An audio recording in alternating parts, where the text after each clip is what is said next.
Welcome to the Innovations in Newborn Screening Interoperability podcast. On this episode, we're pleased to be joined by Sarah McLellan from the Health Resource and Services Administration, or HRSA. Sarah Beth is the team lead for Systems of Services in the Division of Services for Children with Special Healthcare Needs at MCHB. Thank you for being with us today, Sarah Beth. Can you tell us a little bit more about yourself? Hi, Craig. First of all, I just want to thank you for inviting us to talk and inviting us to talk about the blueprint. Every chance I get to talk about the blueprint, I will. So that's very exciting. It's one of my favorite things. I've been at the Division of Services for Children with Special Healthcare Needs at the Maternal and Child Health Bureau for about, I want to say 6 to 7 years. And I think that role has morphed in different kinds of ways. But I currently serve as the team lead for the systems related work that we do. In that portfolio, I oversee the early hearing detection and intervention programs at the state jurisdiction level and also the technical assistance centers that we fund. I'm also the project officer for the Children and Youth with Special Healthcare Needs Research Network and the National Center for System of Services for Children with Special Healthcare Needs. And there's a lot of other good systems related work that we do in that particular branch as well. Can I also preface for your audience here that I am not an expert in data or data interoperability, and I want to leave that hard work to you guys on the ground. But I'm always happy to talk about the blueprint in any way, because data is where it really kind of starts.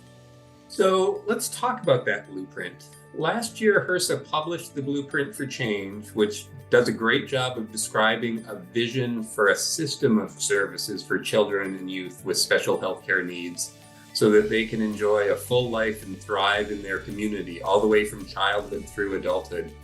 Can you tell us a bit more about that blueprint and the intent of it? Yes, again, the blueprint's been part of my life now for the past several years. I feel like I time it based on the birth of both of my kids. But really, the blueprint is very, and I want to keep saying kind of the blueprint for change, because change is really the operative word there. But it is a framework for the field to improve the overall system that serves children and youth with special healthcare needs and their families over the next decade, such that they enjoy a full life and thrive from childhood through adulthood in a system that supports their social, health, emotional needs, that ensures dignity, autonomy, independence, and active participation in their communities. And that's really the vision that the blueprint sets forth. And it was led by the Division of Services for Children with Special Healthcare Needs, which is where I sit in the Maternal and Child Health Bureau. And I just want to take a pause, because I think sometimes it's helpful to talk about who are kids with special healthcare needs. And that's what our division serves, that population. And those are kids who have or are at an increased risk for chronic physical, developmental, behavioral, or emotional conditions, who also require health and related services of a type or amount beyond that required by children generally. That definition has been around for a long time, and it's been adopted by several state Title V MCH programs and even some Medicaid programs.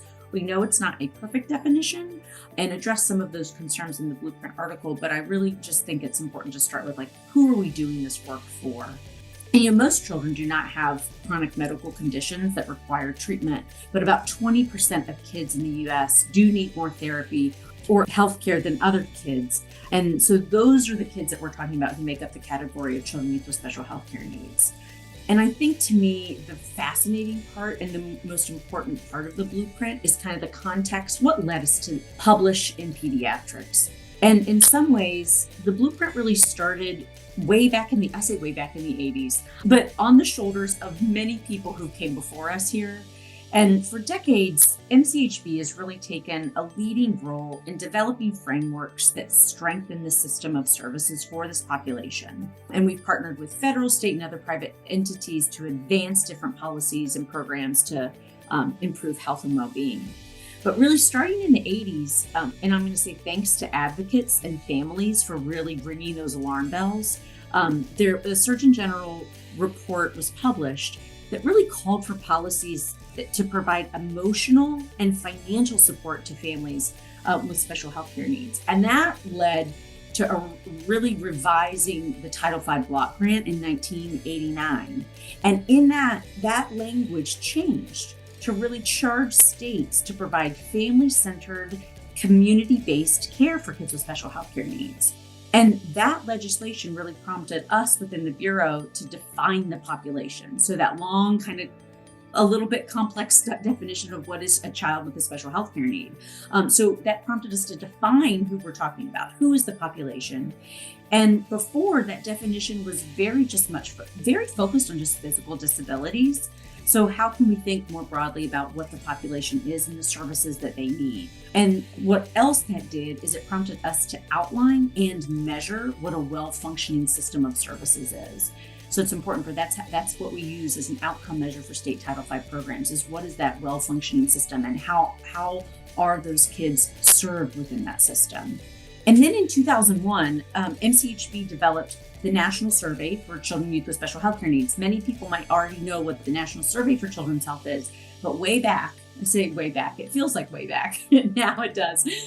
There was a national survey for just kids with special healthcare needs. And that really gave us the chance to count and understand like the number of children with special healthcare needs for the first time, and also just see how they're faring in the system. Before that, people just didn't know. And recently, the survey just merged with the National Survey of Children's Health to provide those annual estimates, which is really important to have now. And I'll say, again, throughout the years, there have been several frameworks, right? There's the system standards of care for kids with special healthcare needs.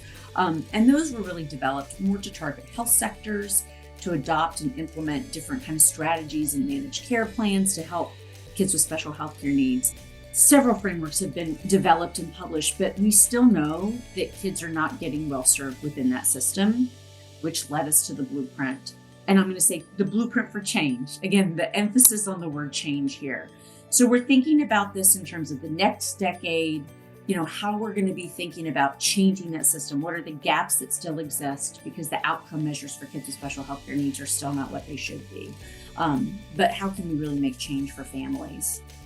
And I'll say too, if this is helpful for folks, the blueprint was developed by families. It started from what we've been hearing from families, what we've been hearing from kids from individuals who have lived experience. And so we brought together just a very small group of people, and this was like fall of 2019, and brought together folks from a variety of different sectors, healthcare professionals, families and those with lived experience, public health, hospital administrators, folks in a variety of other settings, to really think about what are the areas that we need targeted. How do we think about what's missing right now within all of the work that's been published so far? So we convened this group of experts. And I want to also note that this was before COVID. All of this started before COVID. And then COVID happened in the middle of all of this, which kind of really changed the way we thought about it. Like, what else is missing?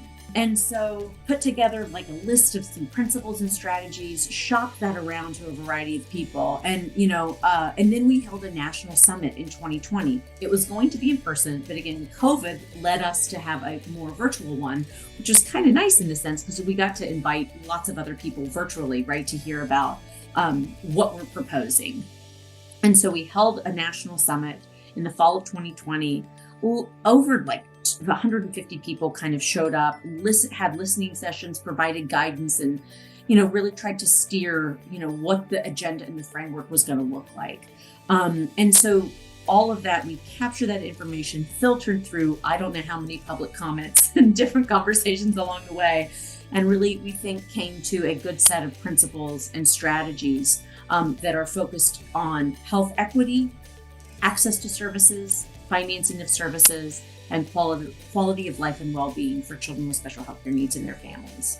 So that's kind of the generation of what the blueprint, how the blueprint is. And then it culminated ultimately in, it was a year ago in June, and a publication in Pediatrics where there are 7 articles. So, encourage everybody to dig through those. They are lofty, but goal-worthy for sure. And so that's where we kind of sit now. This is the blueprint for change that's out there, and now we're actively thinking about how are we placing funding and investments in different areas in order to achieve the goals that are set forth in the blueprint for change. So interesting that it has its roots so long ago, and yet it is impacted by, what everyone's experienced just the last few years with COVID, so it's great to hear that diverse set of perspectives being represented in the visioning. Now, a central theme to many of the sections of the Blueprint for Change is the need to share data with an increasingly broad range of systems to support an integrated experience for individuals and their families. How do you really see the data sharing with organizations and service providers who traditionally haven't been part of the healthcare ecosystem working? It's such a great question. I think, right, I'm a public health person. You can't start anywhere without the data. And we know that we don't have all the data that we need in order to make good decisions on policies and programs. And, we think about this. I'm going to say, I know that this is a podcast, right? And so the visual that we like to use, but I'm going to try to describe, and specifically as it relates to the early hearing detection and intervention programs, as kind of like this pipeline. We think about it in terms of a pipeline, like the EDDI system. And, there's junctures along the ways where the pipes come together. I wish I was an engineer. I am not. So I'm going to try to describe this in this way. But like that first juncture, right, where the pipes kind of come together, I'm going to label that data. And right now it's like gushing, right? And so how do we know what those gaps are? What are the bolts that we need to kind of screw that back in place so that water is flowing throughout the system? So what are the data pieces? What are the MOUs that I need to have in place with my public health program, the nonprofits that I'm working with, the Part C and early intervention system, the Department of Ed, like what are those pieces that are missing right now, such that I know my families that I'm serving are getting the services that they need? Because at the end of the day, keep thinking about what are families going to care that those MOUs are in place? Probably not. But what they are going to care about is the services that they are getting or are not getting and the quality of what those services are. And so I think about the Blueprint as kind of like, it's almost like our passport in a way. So we've been able to use the Blueprint for Change as a way to say, hey, folks at Department of Ed, we've got this new framework that's out there, let's have a meeting and talk about where our priorities align. What are the kids that we're all kind of serving? What are the data systems that you all have? What are the laws in place and the regulations in place that might prevent us from sharing with you? And I think it's very much become a nice way to meet new people, but it's those people that we need to meet and should be talking to regularly in order to overcome, what those gaps in the system might be. And to me, again, that first, break is about data and how we can share. Are there special challenges, do you think, for these community organizations and these new players that they're likely to face as they improve access to the data that they need to provide this critical care and services? And how can we ease that transition to new ways of accessing information, do you think? Such a hard question. I know we don't have the answer. And we could go on for days about challenges, right? We could go on for days about what does the regulation look like? HIPAA doesn't talk to FERPA. It's very different, and it's different state to state. And even when you dig down, the local health departments are different too. And so, knowing what those challenges are, again, I keep thinking about what that pipeline looks like for every single kind of public health program. Where are those junctures that are gushing right now, and how can we put the right bolts in place to make sure that they're not? I think about this, I'm going back to work that I used to do in a small nonprofit. And there we kind of crafted at that point the standards for system of services. And I'll say that that became like a tool that a state Title V program was able to use to then shop around to Medicaid and different managed care organizations to say, hey, these are things that the federal government is asking us to kind of put in place. These are things we need to be thoughtful about when we're caring for kids with special healthcare needs, say around care coordination, right? These are standards that really should be put into a contract to make sure that these kids are getting the care and services that they need. And I think the blueprint can act in that way. It's still hot, I don't want to say hot off the press, but we're getting a lot of questions about, well, what does this mean for me? And I think one of the key things we're trying to make sure that people understand is like, everybody's still kind of doing the work that's in the blueprint. Just because it's not called the Blueprint for Change doesn't mean that you're not doing that work. But if you're thinking about what kind of equitable practices and policies do I have that I can put in place, right? Even just that questioning, I think, is really key, especially when it comes to measurement. So are we able to measure the things to understand who is most at risk for any things? The other thing I keep thinking about too around the blueprint is, and specifically one of the papers in the supplement is the quality of life and well-being for children and youth with special healthcare needs. In that particular paper, one recommendation is that we need to be able to measure what quality of life and well-being looks like for kids and families, but not from the perspective of healthcare providers, but from the perspective of families themselves. And so knowing how do we generate those measures, how do we know what's out there, is something that we're actively funding to try to do.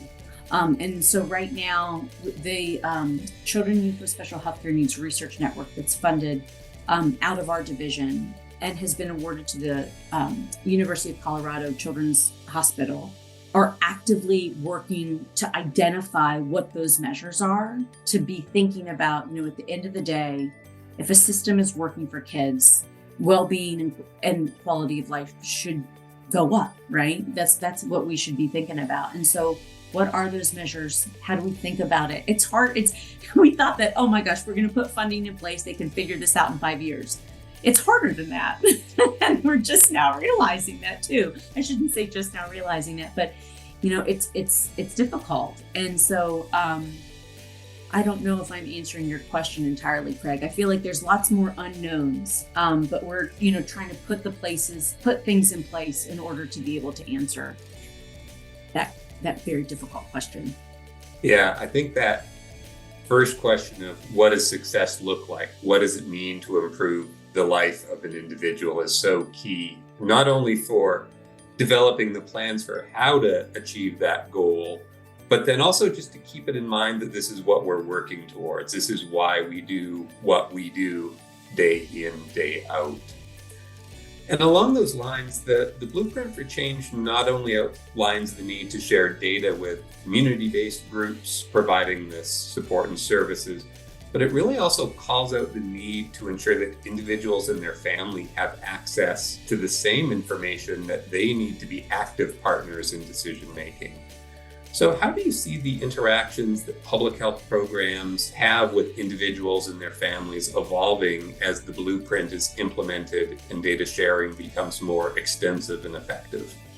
It's such a good question. And I feel like part of our bread and butter is being able to work with and understand the needs of families and individuals with lived experience to make sure that what we're doing matters and make sure that what we're doing in funding has an effect on the population.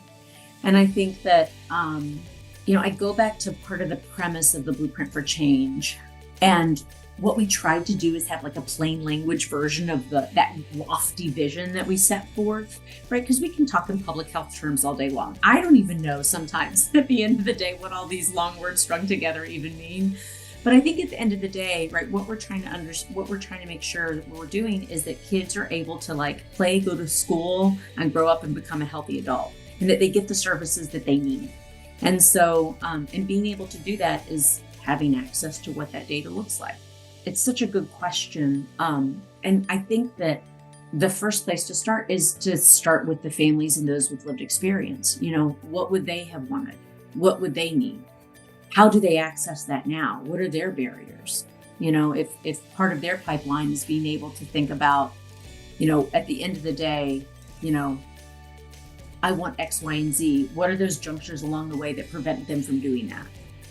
And what data does that look like to them that they actually need access to? It might look very different, right? From our perspective, sitting at MCHB to a Title V perspective versus someone at a lab, right? Like that, all that data might look very different, but having the perspective from families and those with lived experience is what I'd love to ask them that question. All right, this has been a great introduction to what is obviously very critical work, and we appreciate all the hard work that HRSA has put into developing this blueprint for change and this vision that's going to ultimately impact so many individuals that need our help. So thank you, Sarah Beth. We appreciate you being with us today, and good luck as you and your colleagues implement the blueprint. Craig, thank you. If I could plug one last center that we've recently funded, there's a new National Center for a System of Services for Kids with Special Healthcare Needs, which we lovingly call the Blueprint for Change Center. I encourage folks to Google it. The awardee is the American Academy of Pediatrics, but I want to say that they came in as a consortium with Family Voices, folks at the Boston University at the Catalyst Center, and the National Alliance for Adolescent Health, and they've been really kind of focused on the implementation of this right now. We're just awarded, but they're online, and I'm assuming we can send out their website information as part of this package, because it's another resource that will be available to people. It's great to see those infrastructural pieces starting to develop so that we can move forward with this. But thank you again for joining us, and have a great day. Thank you. Thanks, Craig.